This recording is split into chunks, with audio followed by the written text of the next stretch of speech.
जी। श्री हरिवंश महाराज जी, आपके चरणों में कोटि कोटि प्रणाम।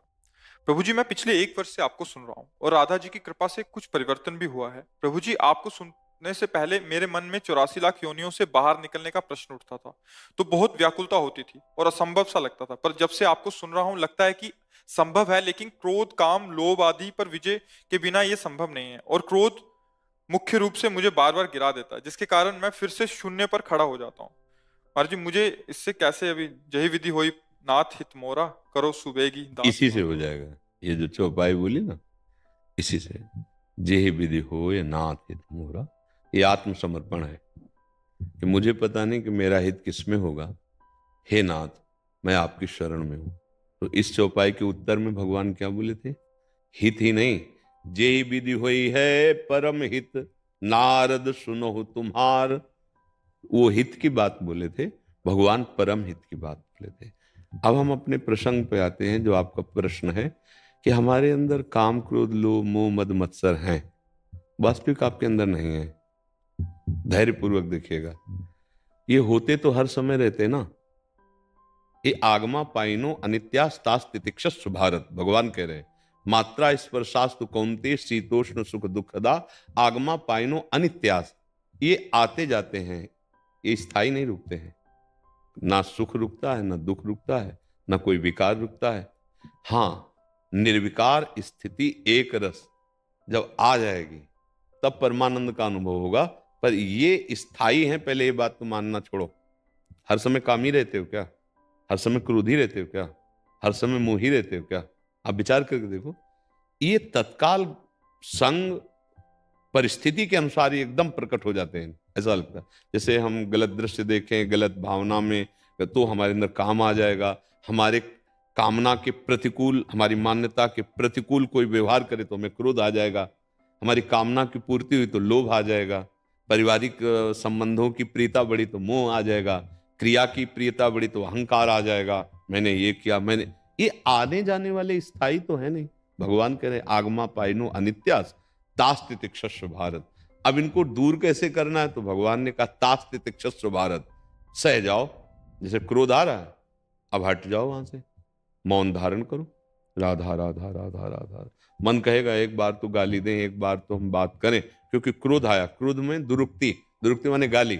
इसके बाद हिंसात्मक वृत्ति आ जाती है, मारना, पीटना, अपमान करना। अगर हम उस समय राधा राधा जपते हुए ध्यान करें कि हमें क्रोध पर विजय पानी है, और मौन धारण करके हट जाएं, तो हम उस पर विजय प्राप्त कर सकते हैं। ऐसे ही हर विकार, नाम जप, और यह ध्यान रखना है कि मेरी परीक्षा है, मुझे इस पर सही उत्तर देना है। सामने से प्रतिकूल व्यवहार हो रहा है, मुझे क्रोध नहीं करना है।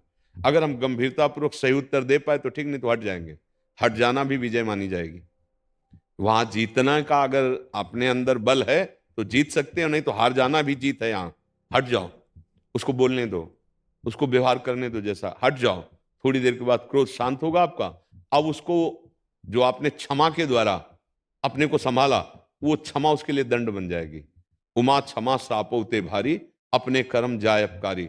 वो जो उसका स्वभाव बन रहा है, उसका जो कर्म बन रहा है, ये उसको दंड देगा। आपने जो अपने आप को संभाल लिया, तो आप परमार्थ पे चल दिए। एक ही सिद्धांत की बात, दूसरी समर्पण की बात।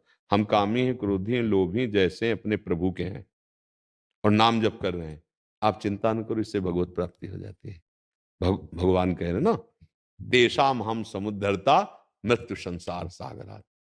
यद्यप कैसा है? बोले अपिचेत सुदुराचारो भजते माम अनन्य भाग, साधुर मंतव्य सम्यक व्यवसिता। ऐसा यद्यपि वो बहुत दुराचारी रहा है, अब भी उसका मन उसी कोटि का है, पर उसने निश्चय कर लिया कि मुझ नीच का कल्याण केवल भगवान से होगा, और अब मैं भगवान के आश्रित हूं, उनका नाम जप कर रहा हूं। तो भगवान कह रहे मैं साधु बनाऊंगा, क्षिप्रम भवति धर्मात्मा, मैं उसे धर्मात्मा बनाऊंगा। फिर अपने क्या चिंता करना, जानबूझकर पाप करना नहीं। हमारे अंदर जो विकार की वृत्तियां आ रही, उनको सहना है, नाम जप करना है, अपने आप सब ठीक हो जाएगा। आप विचार करके देखिएगा, ऐसे चलिए, क्योंकि इसी मार्ग से चला गया है, तभी शांति प्राप्त हुई। अगर हम उनको सत्य मानकर, जिनकी सत्ता ही नहीं काम क्रोध आदि की, फिर हम कभी नहीं जीत पाएंगे। पहले तो मानना है इनकी सत्ता ही नहीं, इनकी सत्ता हमारे भाव से आती है। ना सतो विद्यते भाव, ना भाव विद्यते सता।